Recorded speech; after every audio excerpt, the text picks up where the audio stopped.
Mendengar pertanyaan Andi, Ibnu Komar juga terlihat bingung. Puang, sejujurnya aku tidak terlalu mengenal Nona Anita. Dengan statusku, sebenarnya sulit bagiku untuk bisa berhubungan langsung dengan anggota inti keluarga Rewa. Biasanya Tuan Sangkala yang lebih sering berinteraksi dengan mereka. Apakah kau ingin menelponnya dan bertanya?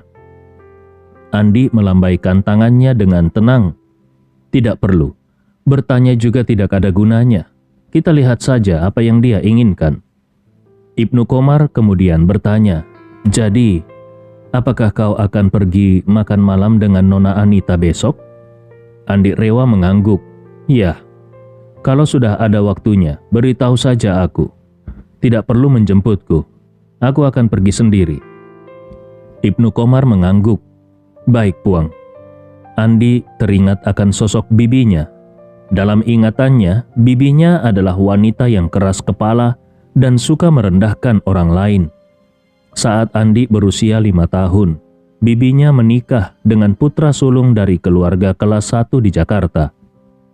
Mereka memiliki seorang anak laki-laki, tetapi Andi tidak tahu perkembangan mereka setelah itu.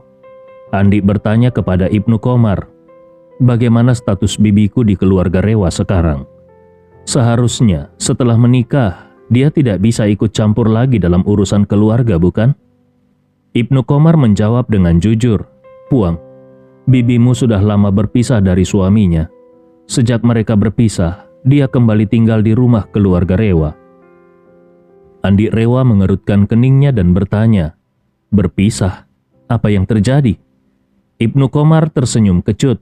Sebenarnya, sebagai pelayan, kami tidak seharusnya membicarakan hal ini. Tetapi karena Puang bertanya, aku akan menjelaskannya. Setelah berhenti sejenak, Ibnu Komar melanjutkan. Ketika Nona Anita menikah dengan keluarga Singgih, meskipun keluarga Singgih tidak sebesar keluarga Rewa, tapi mereka masih dianggap sebagai keluarga kelas 1 di Jakarta, dengan kekuatan ekonomi yang cukup besar. Namun, sekitar 6 atau 7 tahun yang lalu, keluarga Singgih membuat investasi besar di industri baja dan mendirikan perusahaan baja. Sayangnya, industri baja mengalami krisis berturut-turut dan keluarga Singgih kehilangan banyak aset, setidaknya setengah dari kekayaan mereka. Ibnu Komar tersenyum pahit. Sejak keluarga Singgih jatuh, bibimu selalu ingin bercerai, tetapi Tuan Alif merasa perceraian akan memalukan. Jadi dia tidak mengizinkannya. Akhirnya Nona Anita pindah dari keluarga Singgih dan kembali ke keluarga Rewa, lalu mulai terlibat dalam urusan keluarga lagi. Andi Rewa mengangguk pelan dan tertawa kecil. Sepertinya bibiku juga bukan orang yang mudah dihadapi. Ibnu Komar tersenyum canggung. Benar, Puang. Nona Anita terkenal dengan temperamennya yang buruk di Jakarta. Jadi besok, saat kau bertemu dengannya, berhati-hatilah dan jangan mudah terpancing. Andi Rewa tersenyum tipis. Tidak perlu ditebak, dia kemungkinan besar ingin membujukku kembali ke keluarga Rewa. Ibnu Komar mengangguk setuju. Iya, aku juga berpikir begitu. Tuan Sangkala mengatakan kalau Tuan Alif sangat ingin kau kembali. Karena tahu kau mungkin akan menolak, mereka tidak langsung memaksamu. Andi Rewa tersenyum sinis. Setelah masalah yang menimpa keluarga Smith, keluarga Rewa pasti merasa sangat senang, bukan? Ibnu Komar juga tertawa. Puang, kali ini kau benar-benar telah membantu keluarga Rewa. Keluarga Smith sudah lama tidak mengalami kekalahan sebesar ini. Tuan Alif pasti merasa sangat puas. Andi Rewa menyimpan senyumnya dan dengan tatapan tegas dia berkata, mengalahkan salah satu dari mereka saja masih terlalu mudah. Suatu hari nanti, kalau aku bisa menjatuhkan mereka berdua sekaligus, barulah itu kemenangan sejati. Saat mobil Ibnu Komar tiba di depan perumahan Villa Desilen, waktu sudah menunjukkan pukul 11 malam. Andi Rewa membawa kopernya dan berjalan sendiri ke rumahnya. Di depan pintu villa, dia langsung menggunakan kartu akses untuk memasuki halaman. Lampu di dalam rumah masih terang, menandakan istrinya serta mertuanya belum tidur. Andi Rewa kemudian menggunakan sidik jarinya untuk membuka pintu utama. Di dalam rumah, Najwa, Ridwan, dan Carla sedang duduk di ruang tamu. Mereka fokus menonton televisi. Najwa mendengar pintu terbuka. Dia menoleh dan terkejut melihat ternyata Andi sudah pulang. Dengan gembira dia langsung berlari ke arah Andi sambil berseru dengan penuh semangat, "Sayang, kenapa kau pulang hari ini? Kemarin saat video call, kau bilang mungkin masih perlu 2 hari lagi." Andi Rewa tersenyum dan menjawab, "Itu karena aku ingin memberikan kejutan untukmu." Selesai bicara, Najwa sudah berada di depannya dan langsung melompat ke pelukannya. Selama beberapa hari Andi pergi ke Jepang, Najwa terus merindukan Andi siang dan malam.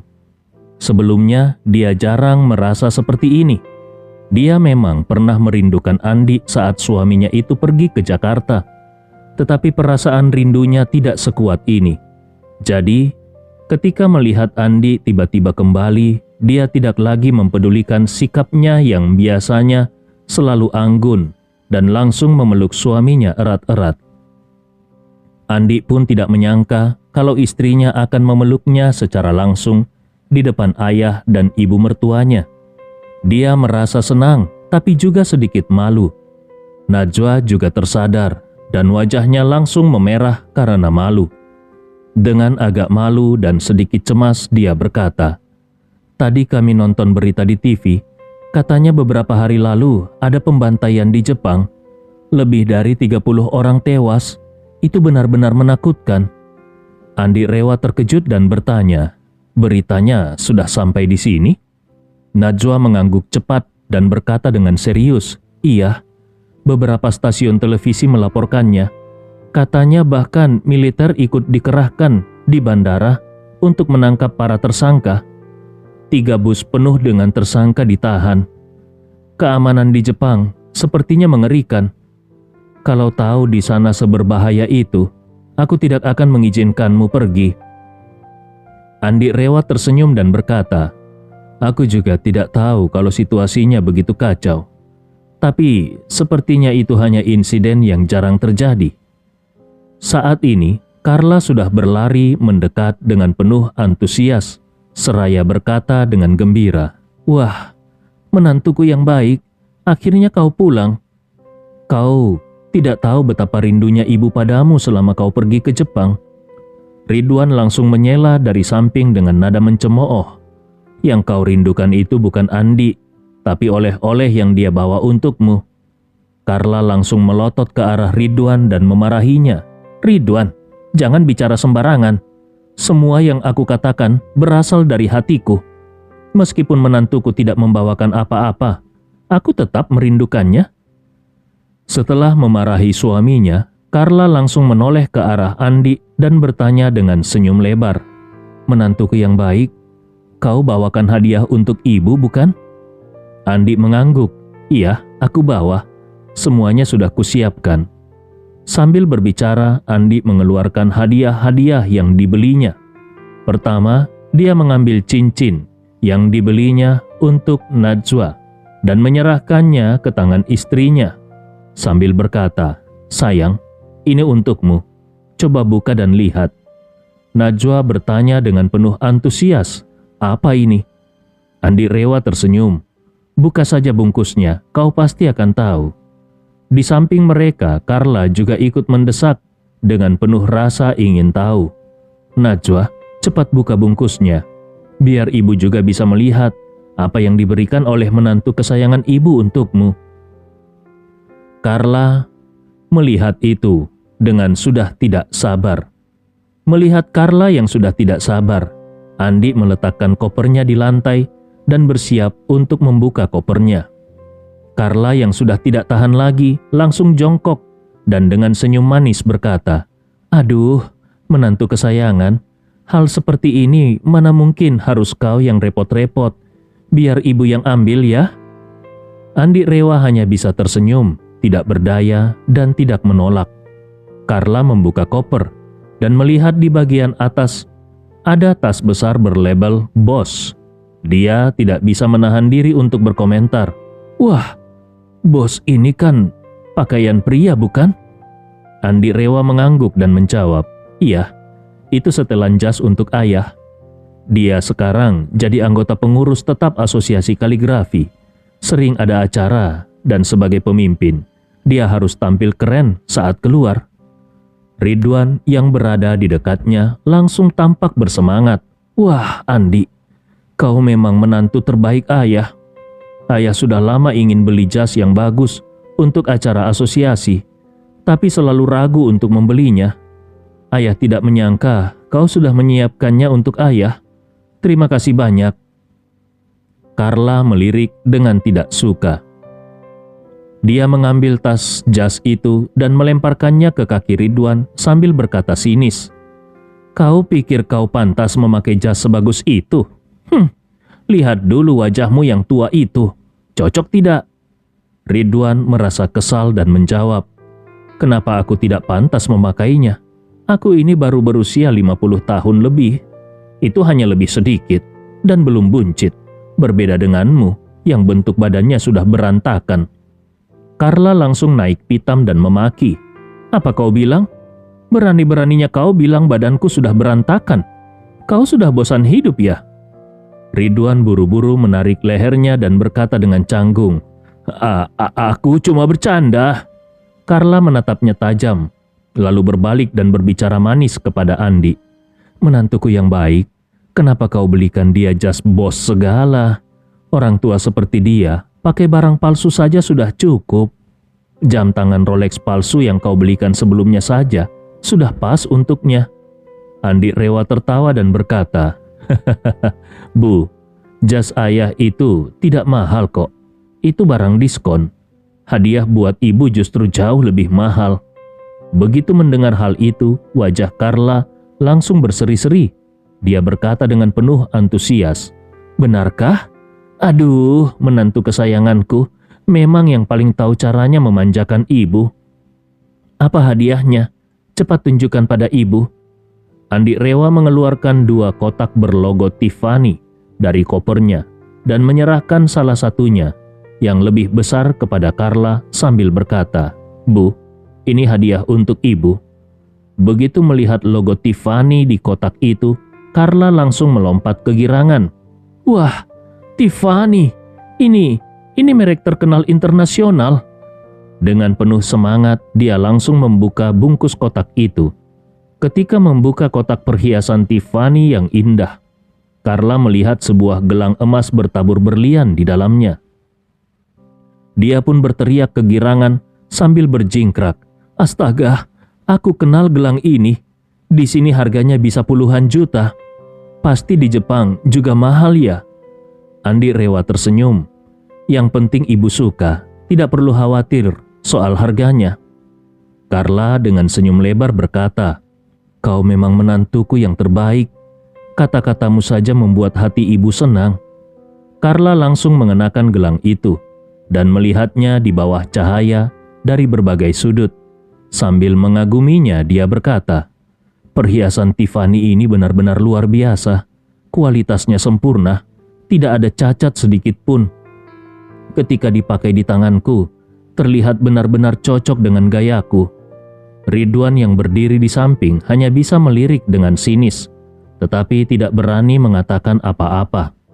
Saat ini Andi mengambil kotak hadiah yang lebih kecil dari koper dan menyerahkannya kepada Najwa, istrinya, sambil berkata dengan lembut, sayang, ini hadiah untukmu. Coba buka. Semoga kau suka. Najwa terkejut dan berkata, kau juga membelikanku hadiah? Suamiku, kau kan sudah kerja keras cari uang, tapi jarang sekali belanja untuk dirimu sendiri. Setiap pergi, kau malah selalu membelikan barang untukku. Di sebelahnya, Carla langsung menyela. Anak bodoh, Andi itu sangat sayang dan memanjakanmu. Dia benar-benar contoh suami idaman. Lihat ayahmu, si pelit itu. Kapan dia pernah memberiku sesuatu yang berharga? Ridwan menanggapi dengan kesal. Selama ini kan kau yang memegang semua uang keluarga. Aku bahkan tidak punya uang saku. Bagaimana aku bisa membelikanmu sesuatu? Carla mendengus dan memarahi. Suami yang baik itu, biarpun tidak punya uang, tetap saja akan mencari cara untuk memberikan hadiah ke istrinya. Sementara kau, selalu saja cari alasan tidak punya uang. Selama ini, jangan bilang kau tidak pernah menyimpan uang secara rahasia. Ridwan dengan tenang mengambil jas bos yang diberikan Andi dan berkata, "Aku malas bertengkar denganmu. Aku mau coba jas ini di kamar. Kebetulan besok ada acara di Asosiasi Kaligrafi. Jadi aku bisa memakai jas baru ini."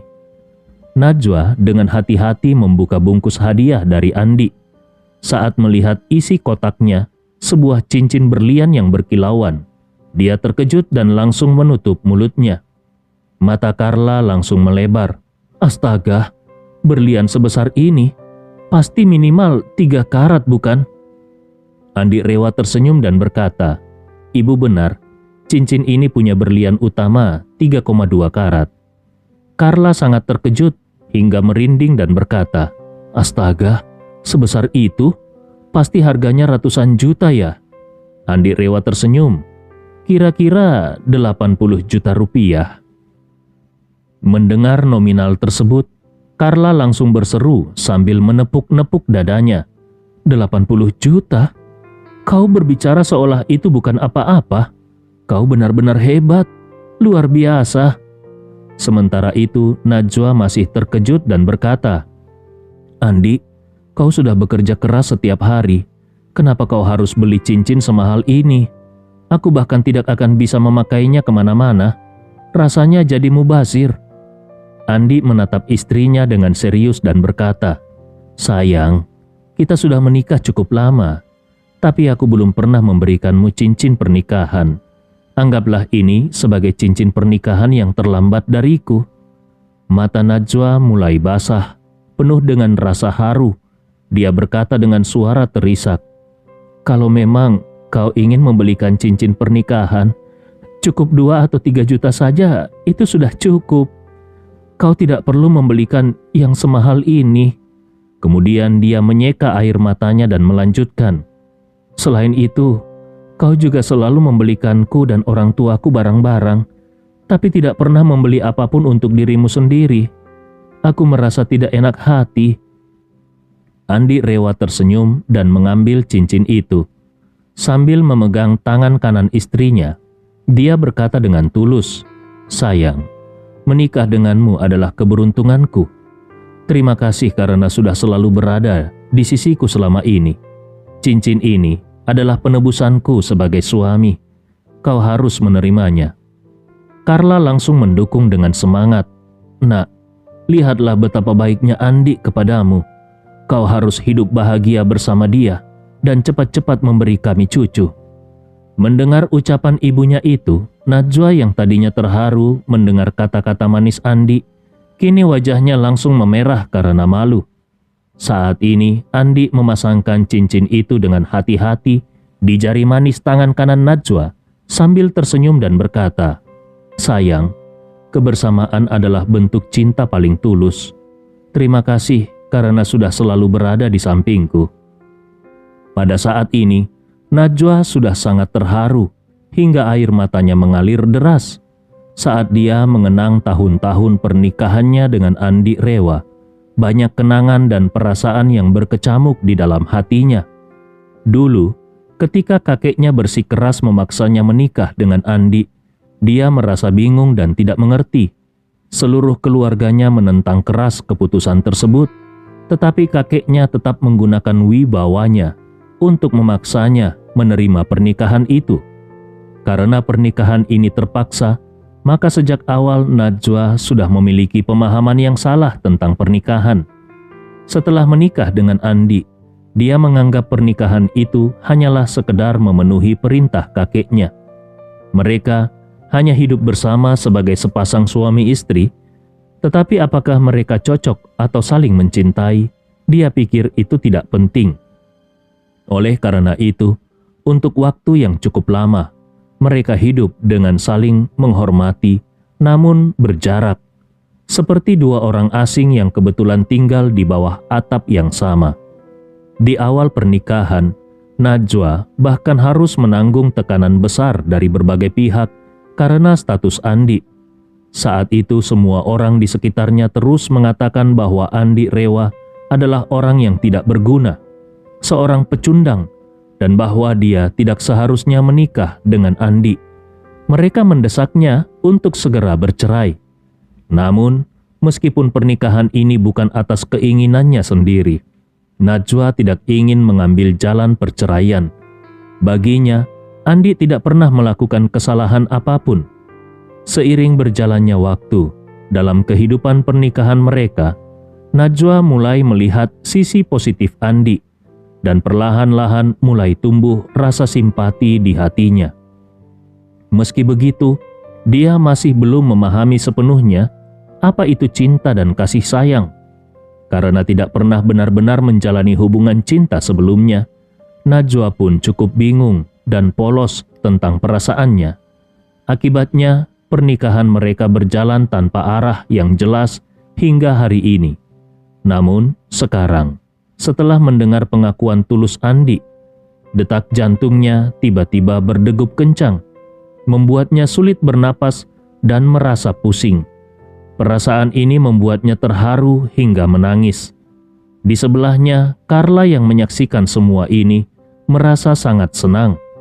Dia sekarang benar-benar yakin bahwa Andi Rewa adalah menantu yang bisa diandalkan dan penuh kesetiaan.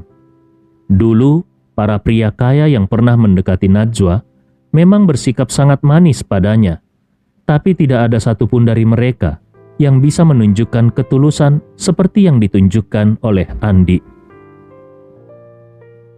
Kalau dia mengingat masa lalu, di mana dia sering memperlakukan Andi dengan buruk dan merendahkannya, namun Andi tetap bersikap hormat padanya dan selalu memanggilnya ibu, itu saja sudah menunjukkan bahwa Andi adalah pria yang mulia dan berhati besar. Apalagi, setiap kali dia membuat masalah besar, Andi selalu membantunya menyelesaikan semuanya. Bahkan, Andi beberapa kali menyelamatkan nyawanya, menunjukkan ketulusan dan kasih tanpa syarat. Yang paling penting, saat ini Andi sudah sukses. Andi bisa membeli villa mewah di Villa Desiland dan 2 mobil BMW hasil jerih payahnya sendiri. Setiap kali pergi untuk memberi layanan Feng Shui, Andi juga selalu membelikan hadiah-hadiah mahal untuknya. Menantu seperti Andi benar-benar langka dan tak ternilai. Selain itu, Andi juga sangat mencintai dan memperhatikan Najwa, sesuatu yang membuat Carla merasa semakin puas dan bahagia. Jadi dengan penuh semangat dia berkata kepada Najwa, "Najwa, Andi baru saja naik pesawat dan pasti lelah. Kalian cepatlah kembali ke kamar. Mandi bersama dan istirahat lebih awal." Najwa terkejut, wajahnya langsung memerah. Dia bingung dan berkata, "Ibu, apa yang ibu bicarakan? Mandi bersama?" Carla dengan wajah serius menjawab, "Suami istri mandi bersama itu hal yang sangat wajar. Apalagi di villa besar ini ada bathtub mewah di kamar mandi. Bathtub itu cukup besar untuk 2 orang. Kau bisa membantu Andi menggosok punggungnya. Bukankah itu bagus?" Mendengar ini, Najwa merasa sangat malu dan ingin sekali menghilang ke dalam tanah. Meskipun dia sudah berusia lebih dari 20 tahun, tapi dia belum pernah mengalami hubungan cinta yang sesungguhnya. Saran ibunya agar dia mandi bersama Andi dan membantu menggosok punggung Andi membuatnya merasa sangat canggung dan malu. Andi tahu betul bahwa istrinya Najwa adalah wanita yang mudah merasa malu dan tidak memiliki banyak pengalaman dalam hal-hal romantis. Jadi bagaimana mungkin istrinya itu bisa tahan menghadapi lelucon seperti itu dari Carla? Dia pun segera berkata, "Bu, Najwa adalah orang yang pemalu. Jangan bercanda seperti itu kepadanya." Carla tertawa dan berkata, "Najwa, kau dengar itu? Lihatlah betapa perhatiannya Andi kepadamu. Setelah itu, Carla meregangkan tubuhnya dan berkata, "Ibu tidak ingin mengganggu kalian lagi. Ibu akan kembali ke kamar untuk mengambil foto-foto gelang baruku. Kalian juga cepat-cepatlah istirahat." Di saat yang sama, Ridwan muncul dari lift dengan setelan jas baru bermerek Boss. Begitu melihat mereka bertiga, dia dengan bangga berputar-putar di depan lift sambil tertawa. "Hahaha, kalian lihatlah, jas ini seperti dijahit khusus untukku. Lihat badanku, sudah 50 tahun lebih, tapi masih belum gemuk. Memang jarang ada orang seperti aku di dunia ini."